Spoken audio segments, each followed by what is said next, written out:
La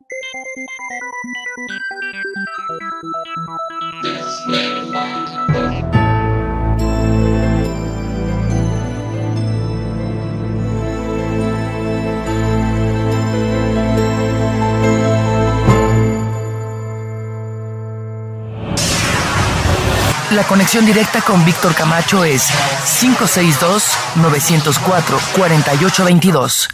Ahora, continuamos con más. Y estamos de regreso en el programa de Los Desvelados en esta noche. Una noche increíble, realmente una historia fascinante por tantos años y que tenemos la fortuna, todos los desvelados en esta noche, de saber la verdad respecto a lo que fue la historia de la Cueva de los Tallos, sobre sus protagonistas principales. Y bueno, pues antes de eso vamos a recordarles nuestras líneas telefónicas ya conocidas por todos ustedes. En la Unión Americana, el 562-904-4822. En la República Mexicana, 01800-681-1847. Recuerden que también pueden escribirnos a través de nuestro correo electrónico victor@camacho.com. Como les mencionaba, esta noche vamos a hacer un enlace hasta la ciudad de Buenos Aires, Argentina, si no me equivoco. Él es autor del libro Lírico y Profundo, que ahorita va a explicarnos de qué trata este libro. Biógrafo de Julio Goyen, que también nos va a platicar quién fue Julio Goyen. Y nos da muchísimo gusto recibirlo en el programa de Los Desvelados en esta noche a Guillermo Aguirre. Guillermo, ¿qué tal? Muy buenas noches. Bienvenido al programa de Los Desvelados. ¿Cómo se encuentra, Guillermo? Bien, Víctor. Me encuentro muy bien y mejor ahora que he tenido contacto con usted, de quien tengo las mejores referencias, de usted mismo. Gracias. En su programa. Muchísimas gracias, Guillermo. Sí estamos haciendo enlace hasta la ciudad de Buenos Aires, ¿no es así? Es así. Estamos en Buenos Aires, a muchos kilómetros de distancia de Los Ángeles. De un extremo a otro de nuestro continente, pero afortunadamente tenemos la magia de la tecnología y bueno, podemos hacer ese enlace con usted. Guillermo, este libro realmente es importante porque da a luz mucha información, sino que, si no, podríamos decir que toda la información auténtica y verídica de un caso muy importante que fue la Cueva de los Tallos, ¿no es así? En efecto, es así. Y usted es el biógrafo de Julio Goyen, que fue uno de los protagonistas dentro de esta historia, ¿no es así? Efectivamente es así, Víctor. Ahorita nos explica quién fue Julio Goyen, cuál es el libro de Lírico y Profundo y qué información viene ahí, pero ¿qué relación hubo entre usted y Julio Goyen para poder haber sido su biógrafo y poder recabar esta información de él? ¿Cómo no? Le voy a explicar, Víctor. Conocí a Julio, de hecho, Julio Goyen Aguado y yo tendríamos, en el caso de que él viviera, la misma edad, porque nacimos con días de diferencias en el mismo mes de septiembre de 1941. Ok. Julio fue empleado de la oficina de un comercio bueno, acá le llamamos oficina de comercio exterior, representaciones extranjeras, que era, digamos, regenteado por mi familia, mi abuelo, mi padre. Ok. Al cual ingresé yo mismo, a trabajar cuando tenía 18 años, a mis 18 años, y Julio Goyen ya trabajaba allí desde 2 años atrás como lo que acá llamamos cadete. Ajá. Y bueno, pues allí nos conocimos. Digo, por tener la misma edad hubo esa relación de conectarse inmediatamente, ¿no? Sí, desde ya teníamos la misma edad y éramos los más jóvenes del personal y teníamos indudablemente una afinidad muy grande, porque Julio era una persona, lo fue toda la vida, hasta sus últimos días, que hacía amistades con una facilidad asombrosa. Ajá. Y bueno, pues conmigo lo hizo. Claro. Y acá empezamos entonces, yo voy a tratar de hacer todo lo sintético posible, porque la historia es larga. Sí. Pero voy a tratar de explicarle, Víctor, cuáles fueron las razones por las que Julio se inició, digamos, en el terreno, en el campo, en el escenario de la exploración. Claro. Vamos a decir esto primero. Ajá. Y esto es porque Julio era mormón. Su religión era mormón. Pese a que nació católico por sus padres, Ajá. Él era nacido en el País Vasco, en España, pero llegó a la Argentina a los 5 años con sus otros 4 hermanos. Sí. Y se crió como un católico bautizado. Pero a los 13 años adoptó la religión de los mormones, gracias, debido a que tuvo una relación con una persona, digamos, que lo catequizó, Ujú. y era un mormón hecho y derecho. Ok. Entonces, no sé, Víctor, el grado de conocimiento que tienen ustedes por allá, Sí. los mormones, están de hecho en la misma nación, pero acá eran una cosa muy rara los mormones, de hecho, ¿no? Y era muy poco lo que se conocía de ellos. Entonces Julio me iba explicando, en fin, de qué se trataba, y lo que importa Claro. es la historia de los mormones, que tiene muchísimo que ver. Con la historia de la Cueva de los Tallos, o sea, se relacionan.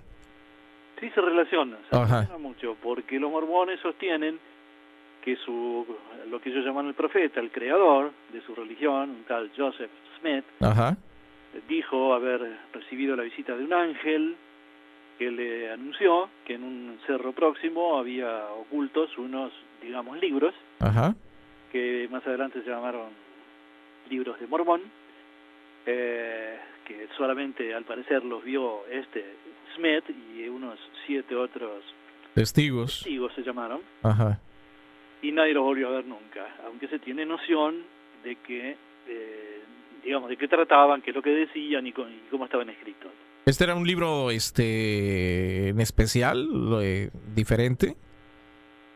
No, cuando decimos libros no podemos dejar de pensar en los libros actuales, digamos, en encuadernaciones o en todo caso en lo que se parecía a los libros del Antiguo Egipto, por mencionar un ejemplo, Claro. en papiros o lo que fuera, pero no es el caso. Ok. Acá se hablaba de inscripciones en láminas de oro. Oh. O sea, en vez de hojas de papel o algo, eran láminas de oro donde estaba escrito esto. Sí, esto es lo que sostienen los mormones. Ajá. Esto lo dicen oficialmente, ¿no? La Sí. historia sagrada de ellos, digamos, el equivalente a nuestra, digamos, en el caso de que usted sea cristiano, Ajá. en nuestro Nuevo Testamento, por ejemplo, Ajá. o Antiguo Testamento también, sería eso, ¿no? Ajá. Es el dogma, digamos, que ellos sostienen, que estos, digamos, libros, por llamarlo de alguna forma, existían y ahí decían lo que fuera. Ok. ¿Perdón? Sí, sí, está bien. Bueno, ellos dicen los mormones que estos libros fueron traídos de Palestina, de la antigua Palestina, 600 años antes de Cristo, datan ellos, Ajá. en un barco, lo cual ya empieza a meternos en problemas porque se decía o se suponía que por aquel entonces no existían barcos de altura con capacidad de navegar los océanos. Ajá. Pero el hecho es que más adelante veremos que sí, esto era posible. Y bueno, Ajá. parece ser que los mormones han llegado a las costas de la actual Centroamérica, en todo caso lo que es la actual República del Ecuador, en tiempos remotos, y desde ahí se extendieron y fueron avanzando. Después de muchas peripecias llegaron a establecerse en el este de los Estados Unidos, y después de muchas persecuciones y demás, debido a que ellos adoptaron las costumbres del lugar de donde provenían, polígamos, y eso les ocasionó muchos problemas. A Smith lo lincharon. Bueno, los mormones terminaron estableciéndose, usted sabe, en el estado de Utah. Ajá. En un lugar donde pensaron que nadie se iba a perseguir. Bueno, ahí en Salt Lake City. En Salt Lake City, sí. ¿Qué pasa? Julio tenía, obviamente, en su cabeza, en su mente, en su espíritu, esta impronta, tenía grabada esta cuestión en la que creía firmemente. Ok. Entonces, los mormones le proponen a los miembros de la iglesia que se cultiven, que estudien, y Julio decidió, por su cuenta, dedicarse al estudio de los vascos. Es todo un intríngulis, ¿no? Tanto la raza, si es que aceptamos que es una raza, su idioma y muchas otras cosas. Sí, sí, sí. Los vascos son un gran signo de interrogación. Ajá. Digamos, en su proveniencia y todo lo demás. Se dicen cosas, pero bueno, no vamos a discutirlo acá. Ajá. Y Julio, entonces, se dirigió a la Biblioteca Nacional de Buenos Aires. Te imaginas que tenía 18 años. Claro. Y entonces empezó a pedir libros que tuvieran que ver con algo, digamos, vasco, lo cual no es nada fácil porque no había, digamos, mucho material. Mucha información. Eran unos libros escritos por un vasco que había se había hecho ciudadano argentino, Ujú. que se llamaba Florencio de Basaldúa. Ok.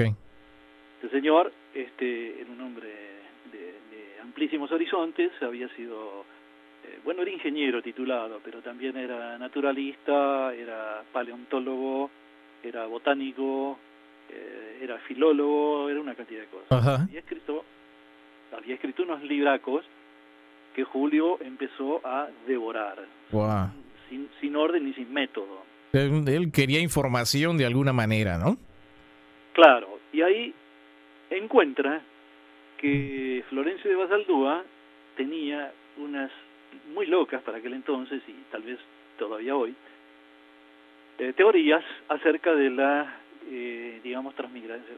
A ver, del origen de diferentes pueblos y cómo migraron en los continentes en tiempos muy remotos. Ok. Y Julio, bueno, pues empezó a devorar literalmente esto. Encontró algún parangón con el tema de los mormones, ¿no? Por aquello de que venían de otro continente y se Sí, sí. establecieron en este continente, llamémosle americano, porque, bueno, era toda una cosa rara. Claro. Guillermo, déjeme hacer la pausa un segundito, no se me vaya, y ahorita continuamos platicando con usted.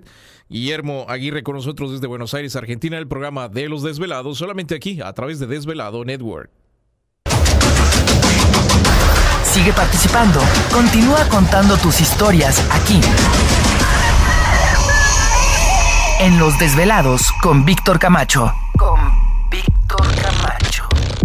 Y continuamos en el programa de Los Desvelados en esta noche. Recuerden nuestras líneas telefónicas: Unión Americana 562-904-4822, de la República Mexicana 01800-681-1847. Con nosotros, Guillermo Aguirre, autor del libro Lírico y Profundo, biógrafo de Julio Goyen. Nos estaba comentando, Guillermo, precisamente de que encontró información, Julio, de Florencio Basaldúa, ¿no? De algunas civilizaciones, cómo habían migrado de un lugar a otro. Efectivamente. Ajá. Pero lo curioso del caso es que Basaldúa no se limitaba a hacer o a repetir en todo caso una teoría de la migración de individuos de lo más aceptado, que sería el continente europeo en todo caso, o africano o asiático, Uh-huh. hacia el americano, sino que lanzó la aventurada teoría de que la cosa había sido al revés, de que en realidad el continente llamado Atlántida, conocido como Atlántida o supuesto como Atlántida, Ajá. al que se lo ubica habitualmente en el océano Atlántico, y generalmente se piensa que estaba ubicado en las llamadas columnas de Hércules, se diría la salida del estrecho de Gibraltar, Sí. al océano Atlántico. Pues Basaldúa pensaba otra cosa. Él pensaba que este continente estaba en el actual océano Pacífico, Ok. y que debido a cataclismos el continente se fue sumergiendo lentamente. Ajá. No fue un cataclismo de estos de un día para otro, sino que fue muy lento. Ajá. Y esto permitió u obligó a los habitantes de ese continente a que fueran en busca, digamos, de tierra sólida, no inundada, y eso Sí. hizo que ocuparan la mayor parte del subcontinente centroamericano. Particularmente me estoy refiriendo al actual territorio del Ecuador, aunque en realidad no solamente se refería a ese actual territorio Esa área. ecuatoriano, sino también a otros limítrofes, ¿no? Claro. Incluyendo México también. Ajá. Esa es la teoría de Basaldúa.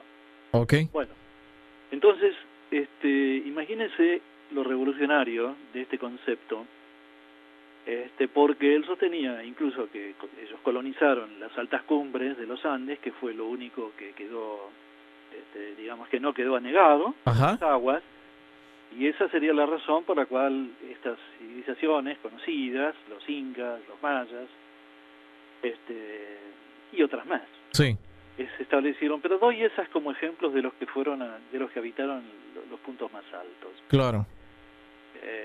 Voy a hacer una pequeña digresión. Julio Goyen en sus últimos años descubrió Ajá. la civilización, digamos, la ciudadela más construida en la mayor altura del mundo, en el cerro Llullayaco de la Argentina, justamente a 6.000, que es el segundo más alto de América, a 6.000 metros de altura.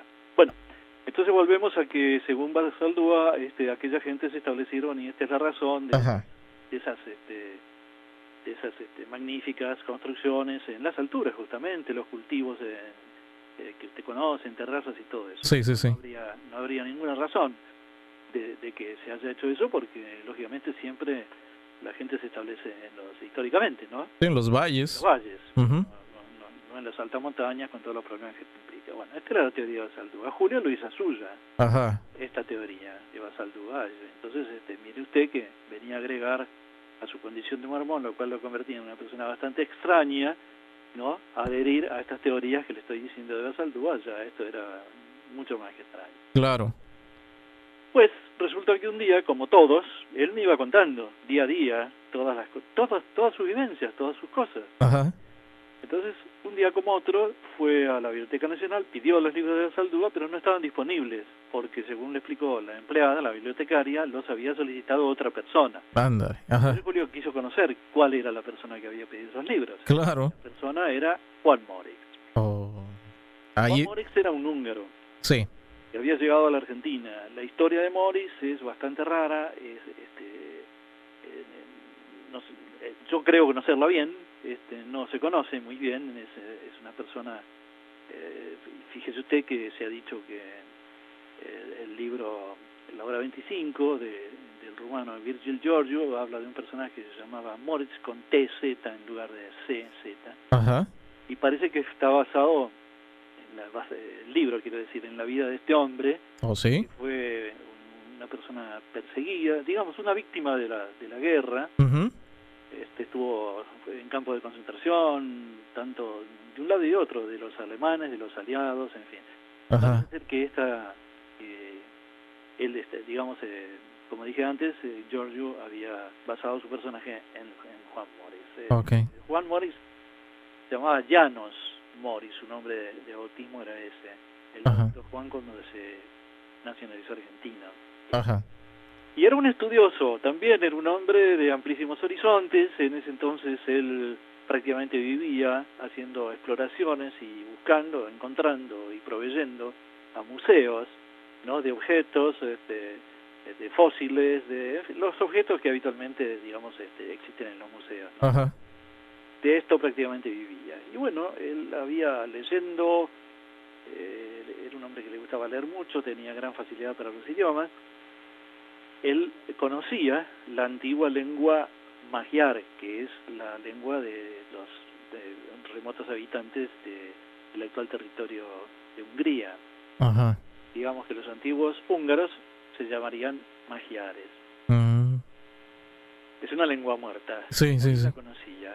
Y para su sorpresa y la de todos quienes conocimos esto, él formuló la teoría estudiando mapas, planos, escritos y una cantidad enorme de cosas que encontró en la Biblioteca Nacional, que existían individuos en el momento en que estamos hablando, estoy hablando de 1958, que existían individuos, que existían tribus radicadas en lo más remoto de la Amazonia, particularmente ecuatoriana,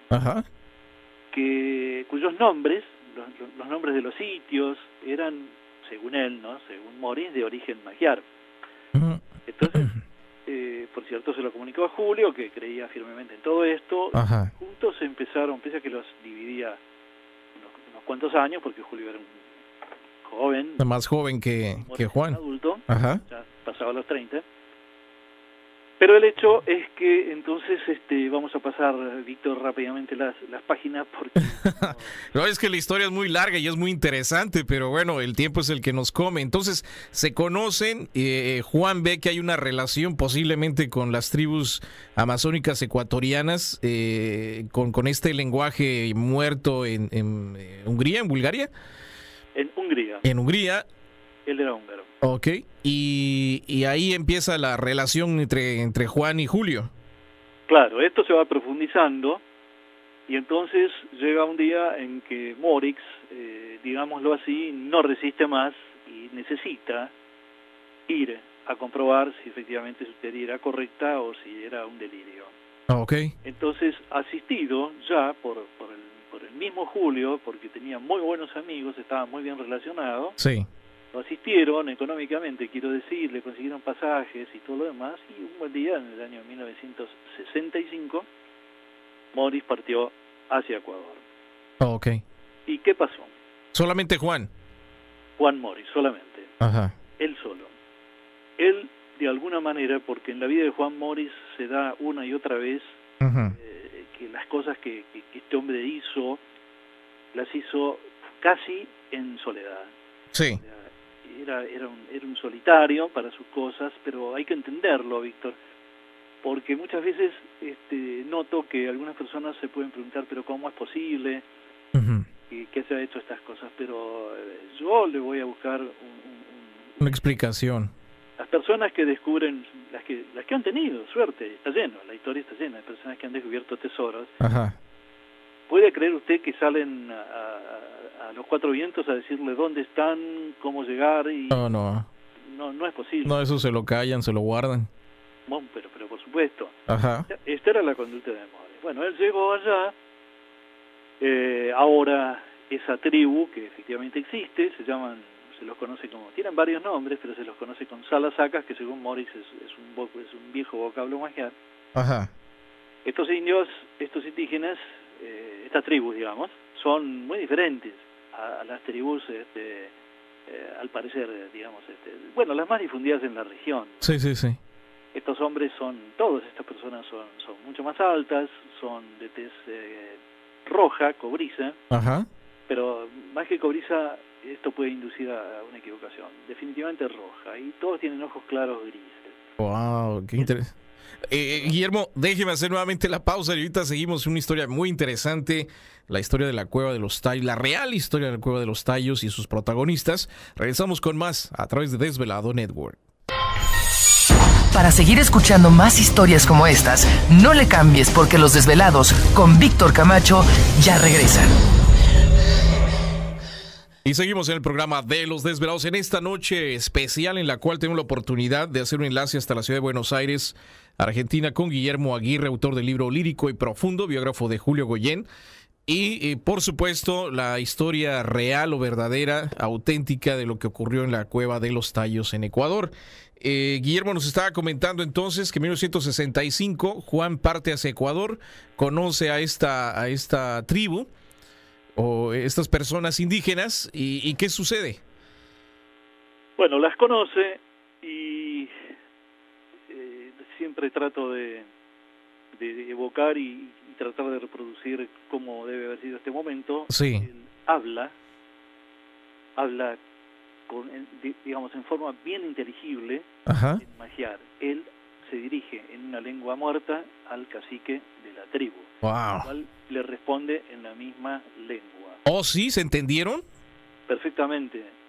Entonces, esto es uno de los grandes episodios, uno de los grandes capítulos, Increíble. ¿cierto?, desconocido generalmente, Claro. de Juan Morris. Pero también es importantísimo, porque toda esta relación que yo le vengo mencionando a Víctor tiene un correlato. Claro.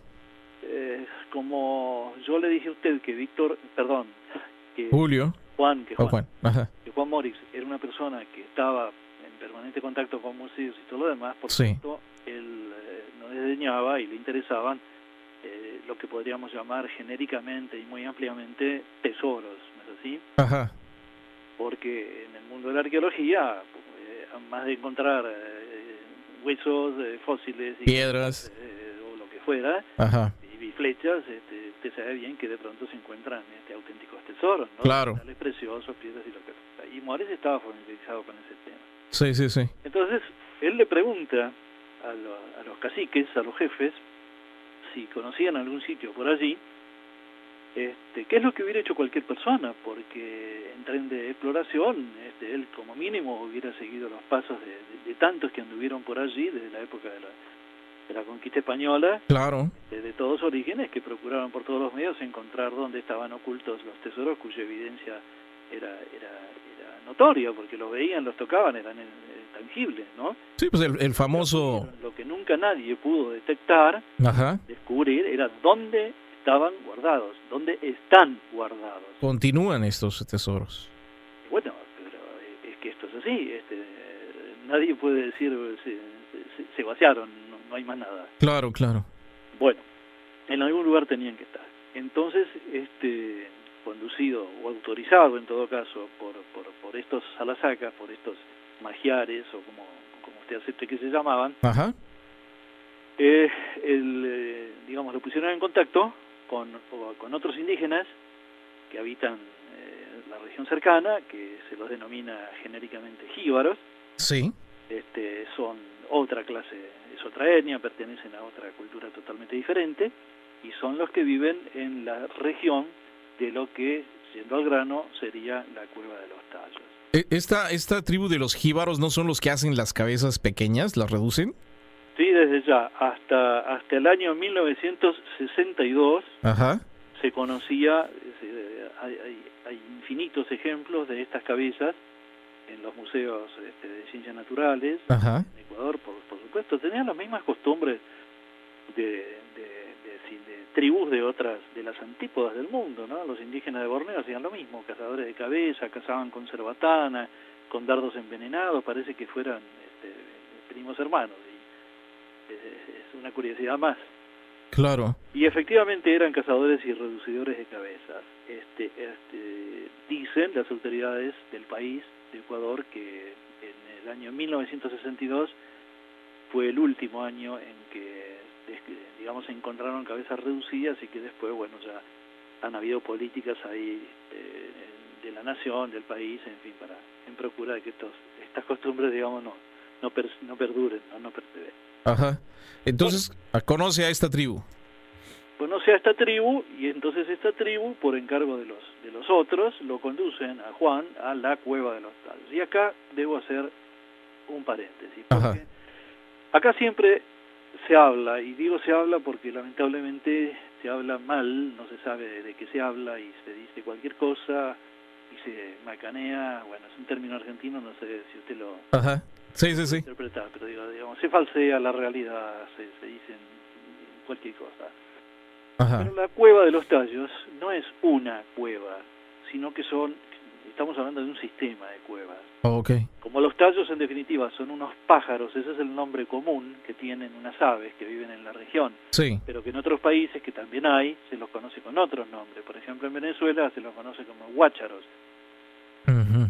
No sé qué otro nombre puedan tener en otros lados. Pero bueno, pues así se le dice tallos. Okay. Con Y. ¿Perdón? Sí, entonces por la gran cantidad de aves que hay en ese lugar se le nombra así estas cuevas. Claro, entonces digamos que hay cuevas, plural, cuevas de tallos por allí. Ajá. Entonces, obviamente, él no, además de resultarle una sorpresa enorme, visitar una de estas cuevas, porque los tallos son unas aves extraordinarias, muy, muy raras. Ajá. Son, si se me permite la licencia, se parecen a los murciélagos en el sentido que son casi ciegos, viven en las cavernas, duermen colgados cabeza abajo. Okay. Salen solamente de noche, comen insectos, frutos, semillas oleaginosos, y no metabolizan el aceite de estos frutos y lo acumulan en su cuerpo. Ajá. Por eso les llaman pájaros aceiteros. Uh-huh. Y se los caza, se los recolecta 2 veces por año ahí en la región para extraerle muy fácilmente el aceite que guardan en, digamos, lo que serían los muslos de las patas, ¿no? Ajá. Bueno, los llevan a Morris a una de estas cuevas, y Morris, por cierto, queda fascinado con lo que ve, porque aparte de estas aves, lo que había eran unas construcciones bajo tierra, sobrenaturales, por decirlo de alguna forma. Ajá. A 300 metros de profundidad hay construcciones de enormes bloques de piedra, similares a las que hay en la superficie en las regiones, digamos, donde estaban los mayas, por decir algo. Okay. Será también.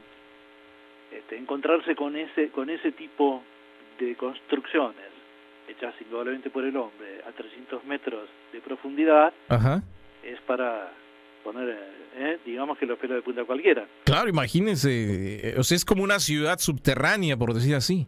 Y sí, yo no digo, yo en realidad no afirmo, él tampoco, no se trataba de una ciudad, pero lo que hay es lo que acabo de decirle. Construcciones. Ya, por supuesto, y publicada, por cierto, que en mi libro también, y además hay partes de las cuevas que no fueron hechas por el hombre, pero fueron modificadas indudablemente por el hombre, porque tienen el techo absolutamente liso, las paredes lisas, pero lisas como si fueran, parece hasta de mármol, por decirlo de alguna forma. Sí, sí, sí.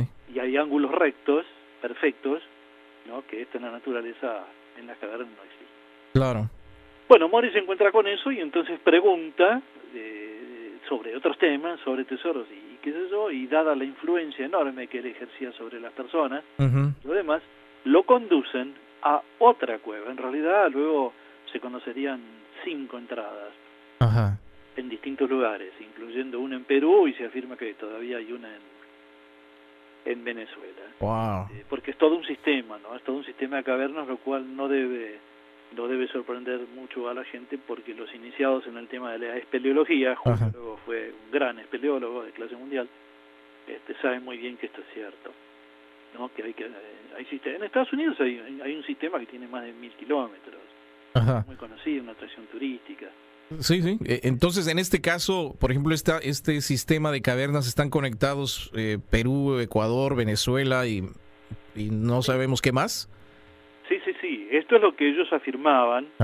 Y siempre todo esto hay que tomarlo con no diré recelo, pero en todo caso con la reserva que corresponde, porque ninguno de ellos quería referirse exactamente a lo que después usted verá que movió el conocimiento de esto que vamos ahora a platicar al respecto. Guillermo, un segundo nuevamente, déjeme hacer la pausa, regresamos con más del programa de Los Desvelados aquí a través de Desvelado Network.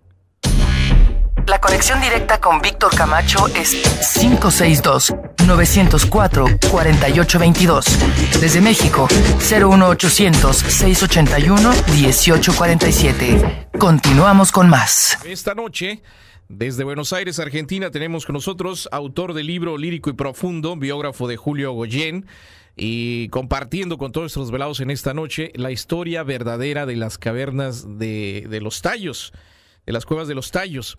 Y nos quedamos, Guillermo, entonces, de que a Juan lo llevan a varias cavernas, varias entradas, y una de ellas encontró edificaciones o construcciones antiguas, ¿no? Sí. Además están, indudablemente, estas construcciones están hechas con piedra que no es la del interior de las cavernas, sino que es andesita, que es una piedra que existe en el exterior, ¿comprende? Que debemos aceptar que eso en algún momento estuvo en la superficie, o, caso contrario, que fue llevado de alguna forma hasta allí y construido. La teoría más razonable sería la primera, de que esto fue construido en la superficie, pero algún cataclismo hizo que quedaran enterradas. Que sería lo más razonable, ¿no? Pues sí. Aún así digo, las dos teorías pues son increíbles, ¿no? Sí, son increíbles porque yo siempre trato, Víctor,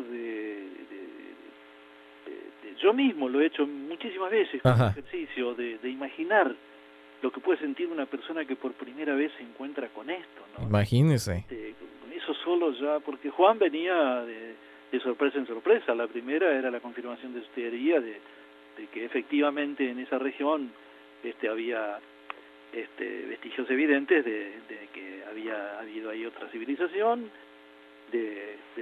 aparentemente de un origen europeo. Luego él lanzaría la teoría contraria de que ya se lo voy a explicar. De que de ahí había partido. Que este era el continente madre. Claro. Bueno, el hecho es que entonces Juan Morix, en aquel momento conoce una caverna. Que más adelante yo le explicaré por qué. Ahora le voy a decir algo de cómo llega a eso. Nadie supo de la existencia, nadie, quiero decir, en Occidente o en el mundo diferente, digamos, en el mundo académico, tuvo siquiera la idea de por dónde se podía llegar a lo que yo llamo las cámaras donde están los tesoros, ¿no? Ok. Que luego describiremos. Sí. Porque nadie puede imaginar que uno puede entrar y salir alegremente de estas cámaras y echar mano de los tesoros y que esto es imposible siquiera imaginarlo, ¿no? Claro. Algunos lo dicen y sinceramente no saben de qué hablan. Ajá. Bueno, entonces el hecho es que Morris, que era una persona de temperamento temerario, un hombre intrépido, de un gran coraje, ajá, pues se introduce en una de las cavernas que tiene una entrada muy singular, que queda totalmente aislada y nadie podría ni siquiera detectar que se trata de una caverna. Ok. Pues Morris se mete por allí y va avanzando en un mundo irreal como es el de esas cavernas que tienen unos lagos y ríos subterráneos y desfiladeros en altura y se sube y se baja. Es un mundo. Hay bóvedas internas que tienen por lo menos 50 metros de altura, algunos han dicho que 80, es muy difícil medirlo porque desde abajo, dada la oscuridad, claro, es difícil detectarlo. Y recordar que él iba solo haciendo esta exploración, ¿verdad? Absolutamente solo, porque los jíbaros no pueden entrar a esas cuevas, que quede bien claro, ajá, porque ellos tienen un tabú, okay, que es histórico, esto le viene desde los antepasados, esto es lógico. Sí. Las personas, quienes quiera que hayan sido, que guardaron sus enormísimos tesoros en esos lugares, lo que hacían habitualmente era matar a los que habían llevado estos tesoros y solamente quedaban los que sabían dónde estaban y cómo llegar y todo lo demás. Claro. A otros, es sabido, estas costumbres son muy conocidas. Uh-huh. Y muy conocidas y por otra parte muy razonables, Víctor. Claro. ¿No? Imagínese lo que sería que todo esto estuviera en conocimiento de cualquiera, ¿no? Cierto. Y había un tabú, un enorme tabú que sigue vigente hoy todavía, ¿no? Que pierden la vida los que siquiera piensen en estas cosas y que los tipos no se introducen ahí de ninguna manera, nunca pasan más allá uh-huh. de donde están de la frontera de los pájaros, vamos a decir. Claro. Que ellos creen que los aullidos que son muy espantosos, que hielan la sangre de estos pájaros, son las ánimas de sus antepasados y okay, que los están rechazando, están llenos de estas supersticiones y estas cosas que no las toman broma de ninguna manera, pero claro, funcionan. uh-huh. Y si funcionan quiere decir que existen, y bueno, así es. Bueno, pues Morris se introduce, avanza y llega a la que sería la primera de las cámaras de la sorpresa, ¿no?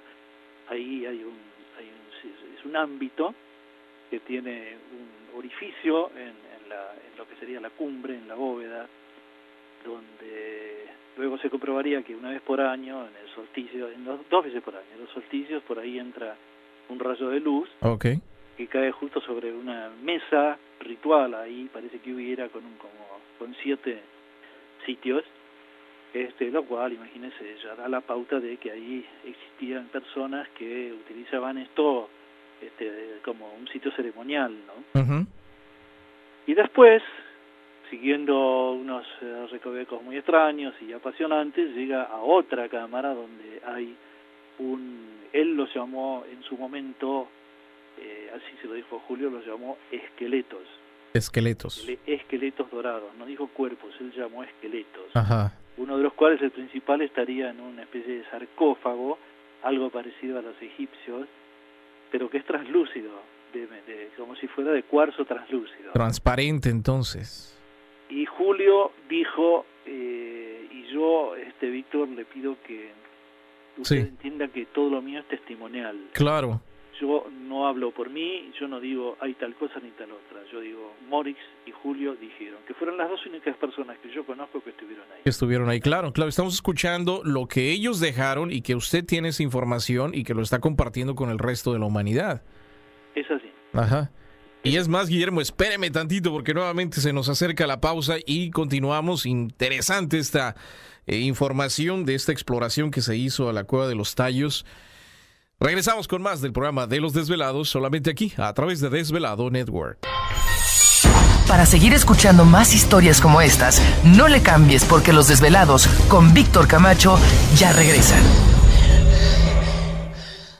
Y seguimos el programa de Los Desvelados en esta noche. Líneas telefónicas siguen abiertas en la República Mexicana, 01800-681-1847. En los Estados Unidos, 562-904-4822. Estamos con precisamente el biógrafo de Julio Goyen, autor del libro lírico y profundo, Guillermo Aguirre, desde Buenos Aires, Argentina, y él compartiendo esta información única para todos nuestros desvelados, tanto aquí en la Unión Americana como en México.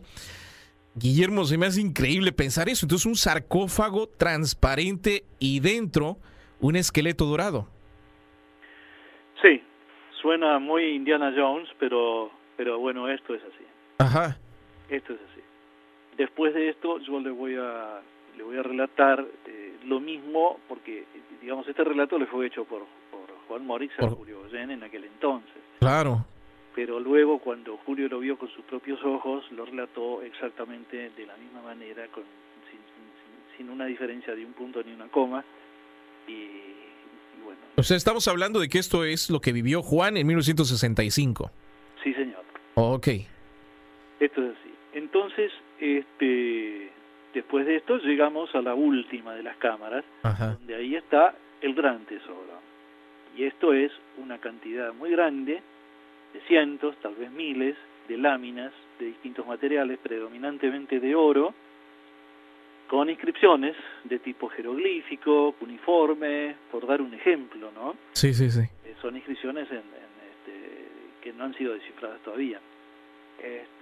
Pero también, más adelante se vería que había otras. También hay de cobre, hay de plata. Son todos metales que se encontraban y se encuentran libremente en la naturaleza. Sí. Y siempre han sido utilizadas por el hombre en todas las regiones del mundo, ¿no? Para grabar sus cosas, para sus imágenes y sus escrituras, porque son metales nobles que no se corroen, que duran una eternidad, y bueno, pues son los más idóneos, digamos, para estas cosas. Pues esa sería la razón, ¿no? Entonces esta cámara estaba llena de láminas de metal con escritura. Sí. Ajá. Con escrituras, imágenes, y también es extraordinario que hay una cantidad, cientos tal vez, de lo que llamaríamos estatuas. Estas sí son todas de oro. Estatuas. Sí, pero que no son estatuas en el sentido convencional de la palabra, en cuanto a que han sido talladas por el hombre, ¿no es cierto? Ajá. Como un escultor, han sido esculpidas, sino que han sido vaciadas con metal fundido, con oro fundido, Ajá. en distintas capas, en moldes en bajo relieve, ¿no? Moldes de piedra. Oh, ok. Los moldes estos, digamos, no están los moldes, pero sí están las, llamémosle, estatuas. Pero con lo interesante es que tienen imágenes de animales que no son originarios, por cierto, de este continente. Animales, o sea, pero son conocidos, pero no son del área. No son del área. El más sorprendente es el del elefante, pero el elefante africano o asiático, no el mamut que se conoce que anduvo por el norte de América, que se lo ha encontrado en Alaska, en otras regiones, todo eso. Estos son, como digamos así, elefantes más convencionales, pero también toda una serie de animales de otras regiones. Ajá. Bueno, entonces Morix descubre esto que le estoy diciendo. La vida de este hombre obviamente cambió a partir de ese momento, como es de imaginar. Claro. Entonces Morix, cuando vuelve a Buenos Aires, este hombre se encuentra con el enorme dilema de haber descubierto un tesoro de semejante magnitud, y yo le pido que se ponga en este lugar, como me he puesto tantas veces yo. ¿Y qué hacemos? Sí, ponernos en los zapatos de él y el dilema, oye, ¿qué hago? ¿Digo? ¿No digo? Ahora, ¿no? Como les ha pasado a tantas personas que han descubierto tesoros, claro, barcos, galeones, lo que usted quiera, no salen corriendo a decir ¿dónde está? Encuentro el tesoro del pirata, por utilizar una frase que puede ser hasta cómica, ¿no es cierto? Claro. Y bueno, imagínense cuál sería su conducta, ¿no? Uh-huh. Y bueno, y Morix hace eso. Entonces él vuelve a Buenos Aires, que es donde vivía en definitiva, habla con Julio, les revela lo que, imagínense la emoción de claro, esta persona, particularmente la de Julio, que directamente pasó vivía a 1 metro sobre la tierra, porque ya no tenía paz a partir de ese momento. Claro. Entonces Morris dice que tenía muchísimo miedo de que esto trascendiera y que se conociera y que, como ha pasado en tantos lados, ¿no? Claro. Que virlaran esos tesoros y lo que fuera. Entonces decide radicarse en Ecuador. Él se va para allá entonces. Y se va para allá y se queda viviendo en Guayaquil, Ecuador. Ajá. Es curioso saber que Morix fue un hombre que vivió toda su vida hasta que murió en 1991 en hoteles. Nunca tuvo una propiedad inmueble. Usted me ha preguntado. Ajá. Era soltero, era lo que se conoce como un solterón. O sea, nunca se casó. Nunca se casó. O sea, esto nos enseña de que no fue una persona que pensó estar en un lugar todo el tiempo, ¿no? Sí, él dedicó a partir de ese momento su vida a eso, digamos, a todo ese escenario que desconocía y que de pronto por llámele usted lo que quiera, casualidad, destino, predestinación, en fin, descubrió. Ajá. Muy bien. Entonces, ¿qué pasa? Julio, en este lado, estaba en estado permanente, digamos, de emoción violenta con todo esto. Ajá. Se escribía, se carteaba en aquel entonces, todo era por carta. Ajá. Tenían, digamos, cruzaban una cantidad enorme de correspondencia confidencial. Nadie veía eso, todo era confidencial. Sí. Entonces, Julio decide proponerle a Morix hacer una expedición, digamos así, oficial. Ajá. Para dar a conocer al mundo debidamente y con los resguardos que Morris pretendiera, para dar a conocer al mundo este descubrimiento. Okay. Morris lo acepta. Entonces vuelven a Argentina y Julio había hecho esta propuesta a gente del gobierno. En aquel entonces había en la Argentina un gobierno militar, un gobierno de facto, sí, con el cual Julio tenía muy buenos contactos, porque tenía buenos contactos con todo el mundo, ¿no? Ajá. El presidente de la Nación, que se llamaba Onganía, un general en aquel entonces, lo recibe en la Casa de Gobierno. Wow. A Morix, le cuenta todas estas cosas, el presidente queda totalmente sorprendido por este tema y entonces claro, dice que bueno, que va como, digamos, la Argentina como Estado. Ajá. Va a financiar, a armar una expedición. Okay. Con el fin que yo le acabo de comentar. Claro. Lógicamente con la participación de Julio, que fue quien hizo el contacto. Uh-huh. Pero luego pasa que se empieza a hacer un expediente burocrático, empieza a recorrer oficinas, expediente, informes y todo lo demás. Ajá. Y Morris estaba muy inquieto y Julio también. Entonces Julio decidió ir a ver a los mormones. Acá aparece Víctor, la casualidad. Usted recordará que cuando yo empecé a contar esta historia, sí, el hecho de que Julio fuera mormón, fíjese la importancia que tendría. Claro. Entonces Julio va a entrevistar a las altas autoridades de los mormones, se llaman presidentes. Uh-huh. Estas autoridades, al presidente de la misión argentina, al de la misión andina, que tenía residencia en Lima, Perú, Ajá. al de Uruguay, y se juntan todos ellos un día y deciden apoyar a Morris y patrocinar esa expedición. Uh-huh. Entonces, un día de 1968, sí, ya habían transcurrido 3 años, bueno, aparte ya había partido antes Morris, y en febrero de ese año parte Julio primero fue hacia Lima, Perú.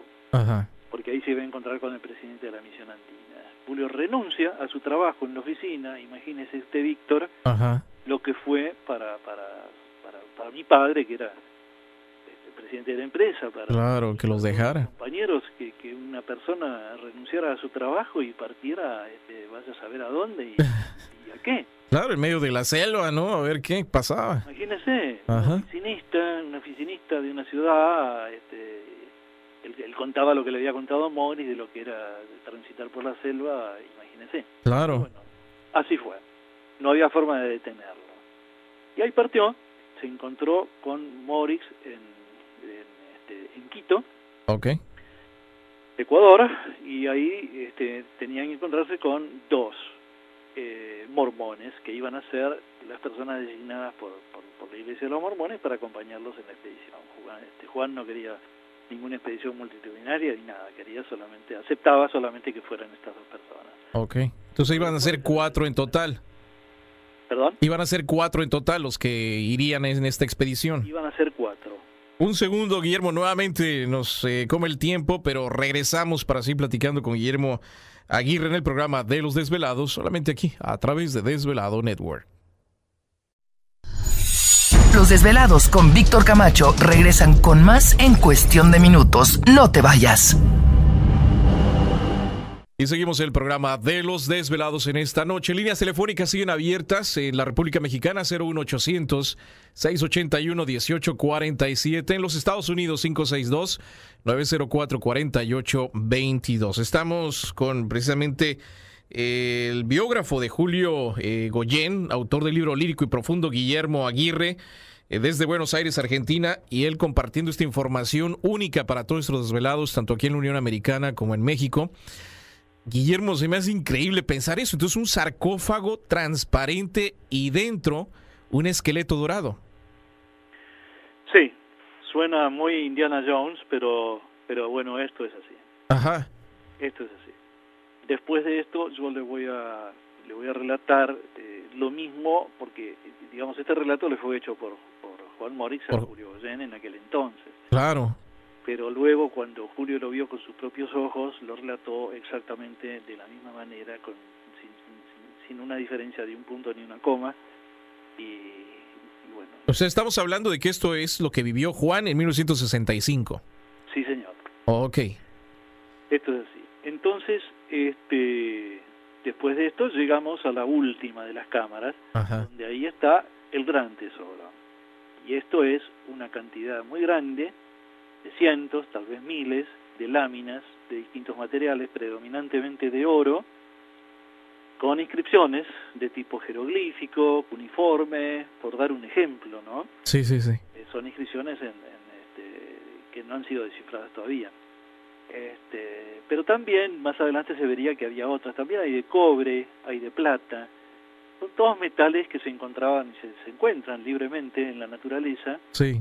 Y siempre han sido utilizadas por el hombre en todas las regiones del mundo, ¿no? Para grabar sus cosas, para sus imágenes y sus escrituras, porque son metales nobles que no se corroen, que duran una eternidad, y bueno, pues son los más idóneos, digamos, para estas cosas. Pues esa sería la razón, ¿no? Entonces esta cámara estaba llena de láminas de metal con escritura. Sí. Ajá. Con escrituras, imágenes, y también es extraordinario que hay una cantidad, cientos tal vez, de lo que llamaríamos estatuas. Estas sí son todas de oro. Estatuas.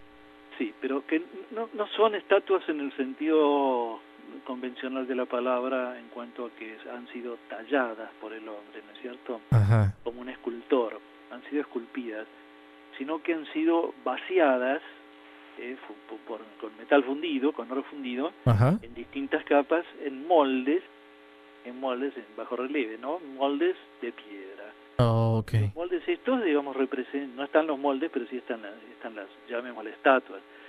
Pero con lo interesante es que tienen imágenes de animales que no son originarios, por cierto, de este continente.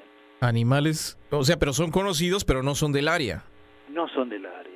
El más sorprendente es el del elefante, pero el elefante africano o asiático, no el mamut que se conoce que anduvo por el norte de América, que se lo ha encontrado en Alaska, en otras regiones, el agua, todo eso.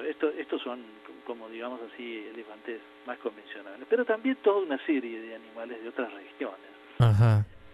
Bueno, entonces Morix descubre esto que le estoy diciendo. La vida de este hombre obviamente cambió a partir de ese momento, como es de imaginar. Claro.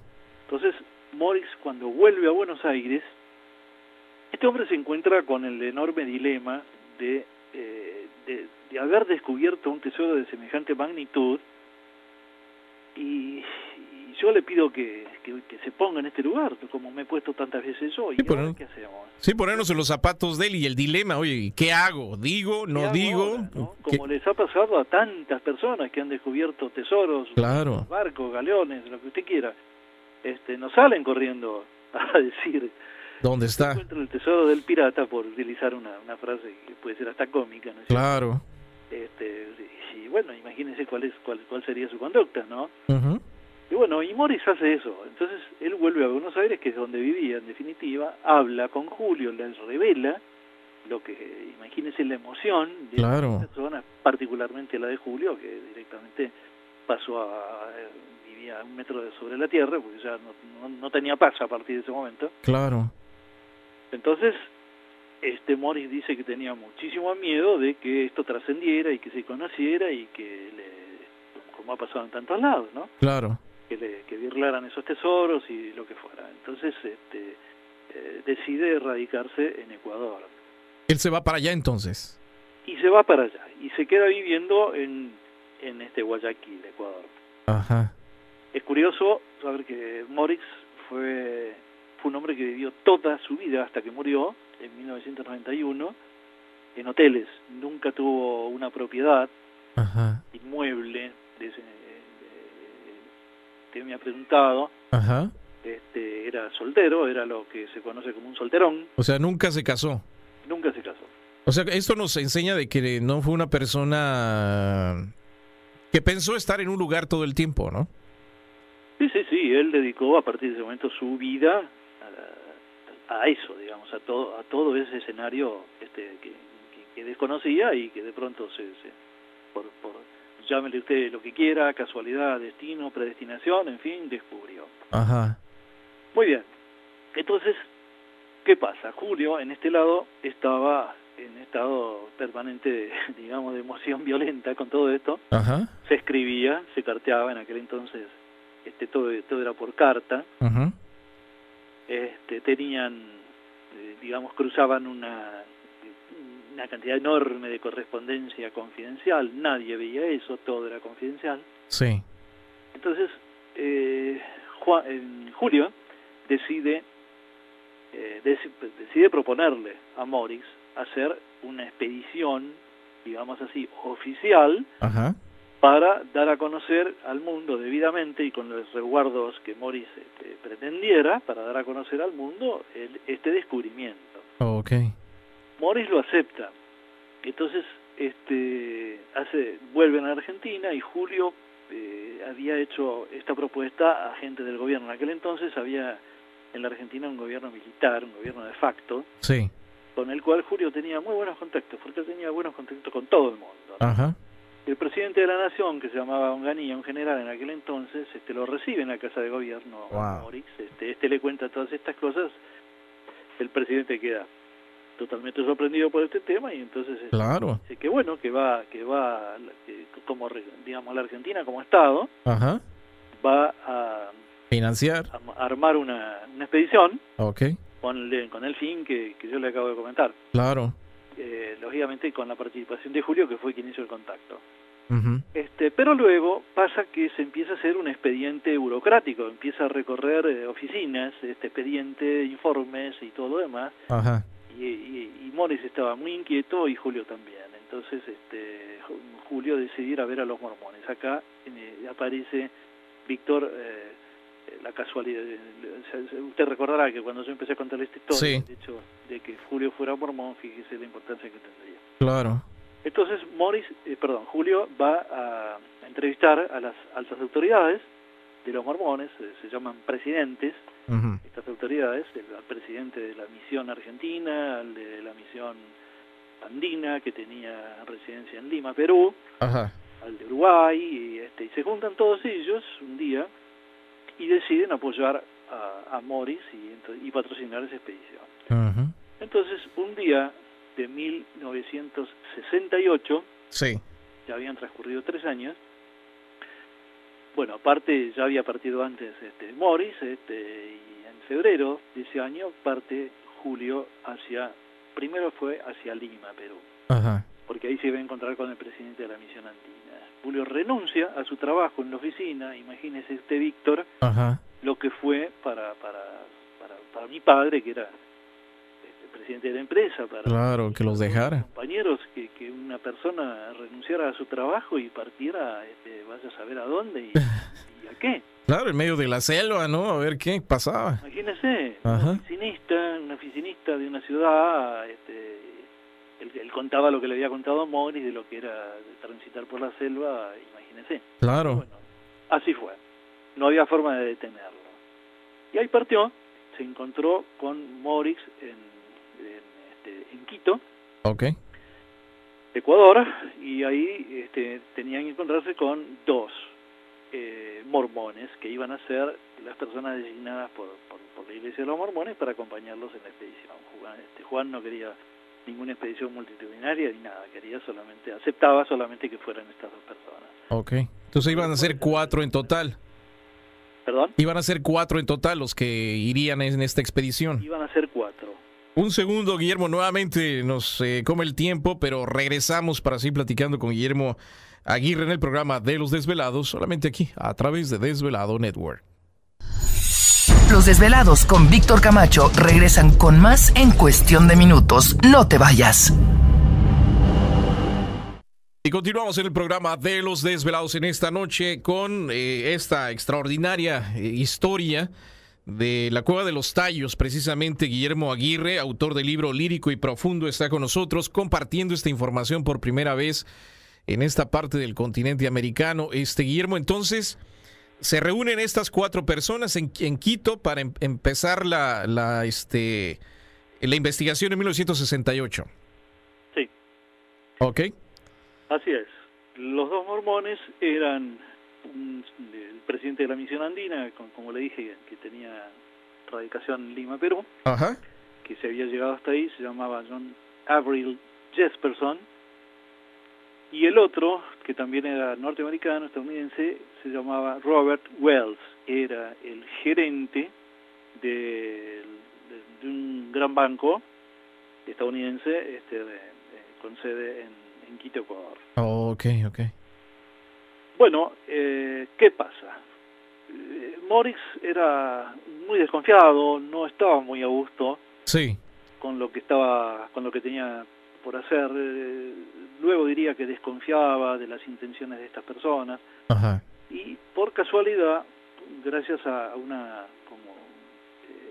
de hecho, Morris estaba radicado, como le dije, en Ecuador. En Guayaquil. Quito, pero él tenía amigos y conocidos. Entonces le dicen que se han enterado de que este señor Robert Wells estaba haciendo tramitaciones tendientes a registrar un eventual descubrimiento Uh-huh. a su nombre personal y al de la Iglesia de los Mormones. Imagínense que enterado de esto, Morris, que era un hombre de gran temperamento, Claro. le dice a Julio que a partir de ese momento empieza a navegar a dos aguas, porque tenía un pie en cada lado. Él apreciaba, quería muchísimo, confiaba y creía. Julio. Morris, por el otro lado, era un miembro fiel, digamos, de la red de los mormones, y ahí se le crea el primero de sus grandes conflictos. Claro. Y le adelanto que esto terminaría con que Julio se separaría más adelante de esta iglesia y no profesaría más la religión. Ajá.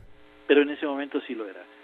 Entonces, Morris, como le digo, decide no conducir a los americanos Ok. a las cuevas. O no, entonces. Él decide no conducirlo, no se lo dice. Entonces, viendo que Julio estaba totalmente desolado, porque Claro. la situación se había transformado en dramática, Uh-huh. le dice a Julio que para demostrarle a Julio que todo lo que le había comentado, todo lo que le había dicho era cierto, lo va a llevar a él, a Julio, solamente a él, a la cueva. Ajá. Vamos a decirlo así. Sí. Entonces, les comunica a los americanos que necesitan hacer un viaje previo, que les va a insumir 2 o 3 días para preparar toda la cosa, los lugares donde iban a recibir, Claro. para avisar, para construir las balsas que necesitaban para bajar el río y todo eso, para conseguir mulas, para conseguir un jeep. Entonces, los americanos no tienen otro remedio que aceptar esto y parten en avión, van hasta la localidad de Cuenca, después de ahí, van en jeep,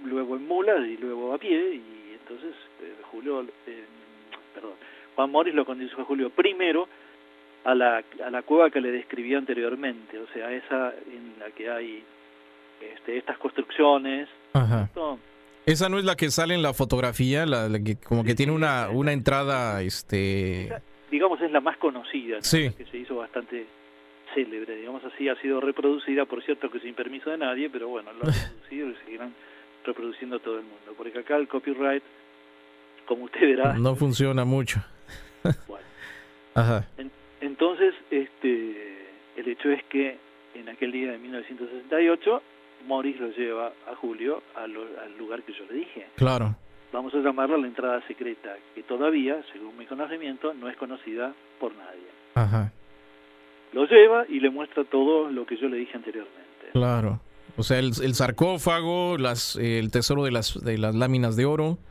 Sí. Todo eso lo mira Julio también. Todo eso. Julio ve con sus propios ojos, ve el sitio ceremonial, ve los esqueletos de oro, todo esto está escrito en diarios manuscritos por Julio en tiempo real. En pequeñas hojitas en anotadores, luego en un diario que hizo que jamás publicó. Ajá. Ya verá usted por qué jamás se publicó una letra de todo esto. Y esa es la información que usted tiene, que Julio le dejó a usted. Sí, señor. Ok. Bueno, entonces, bueno, pues de todo eso, Julio, imagínese otro cambio fundamental en la vida de esta persona. Claro. Y vuelven a Quito para encontrarse con los americanos.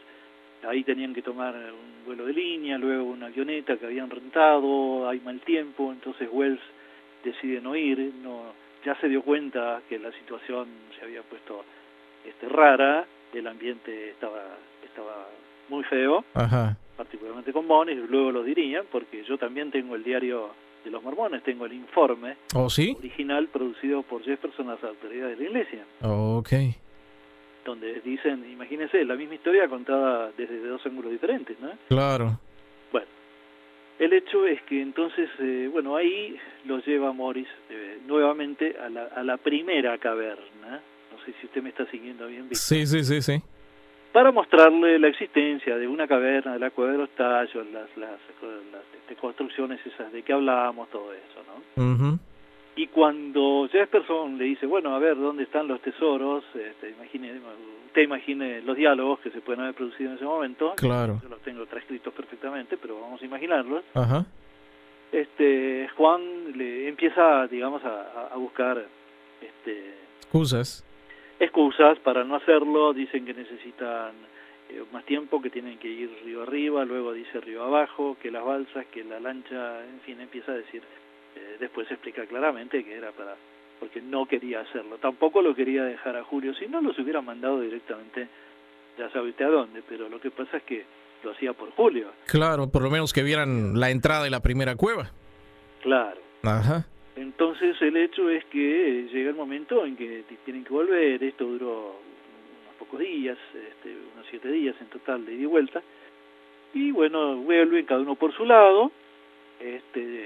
Jefferson totalmente en una mezcla de desconsolado, de incrédulo, de no sabía si creer que esto realmente existía o si no. Ajá. Esto crea un problema grave en la iglesia, que consta porque están las cartas, las notas que se cruzaron entre ellos, algunos defendiendo a Morris y a Goyen, otros diciendo que era un falsario. Ajá. Lo que pasa es que jamás lograron ni siquiera decir una palabra acerca de la conducta de Morris, en el sentido de que él jamás procuró conseguir un centavo. Sí, que nunca pidió dinero a ellos, ¿no? Lo que en todo caso uno imaginaría que alguien podría hacer, ¿no es cierto? Y nunca explicó que el por qué Wells había tramitado estos documentos sin autorización de Juan o de Julio. Bueno, en muchas cartas, decenas de cartas, ajá, que le manda Juan a Julio, y que le manda incluso a los directivos de la iglesia, los llama delincuentes, los llama de todo, los insulta directamente, ¿no? Ajá. Los apostrofa, le dice que son unos mercenarios, comerciantes, que lo único que les interesa es el dinero, que no les interesa la cultura, ni nada. Y bueno, esto es así, esto es historia. Claro. No la voy a aburrir con todo esto, pero no termina ahí, porque luego cuando yo paso a heredar todo esto y a conocer, yo lo conocía todo esto en tiempo real, Víctor, yo creo que usted entienda. Sí, o sea, usted se enteraba de todo eso por la amistad que había con Julio. Claro, yo no es que me encontré con un cajón donde estaban todas estas cosas. Sino que usted escuchaba. Iba conociendo y Julio me iba dando cosas a mí para que yo se las tuviera en secreto, que no lo sabía nadie, ni su familia lo sabía. Increíble esto.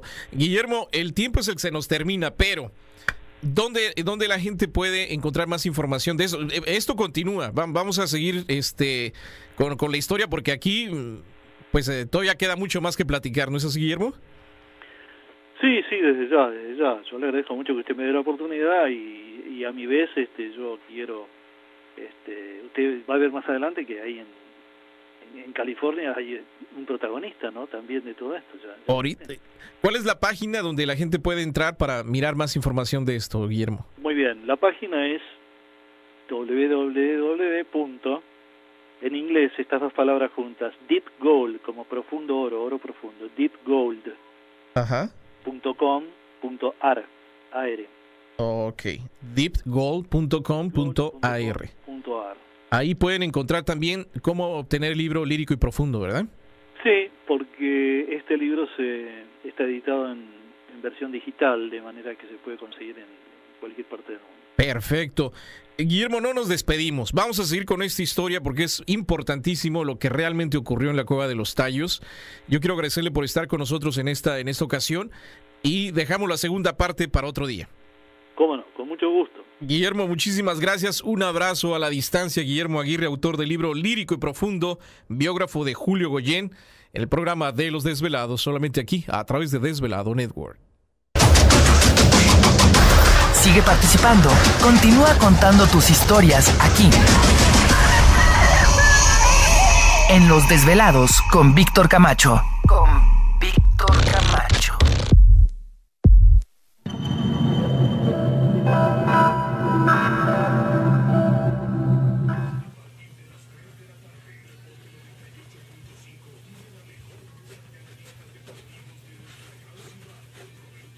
No, ahí quedó.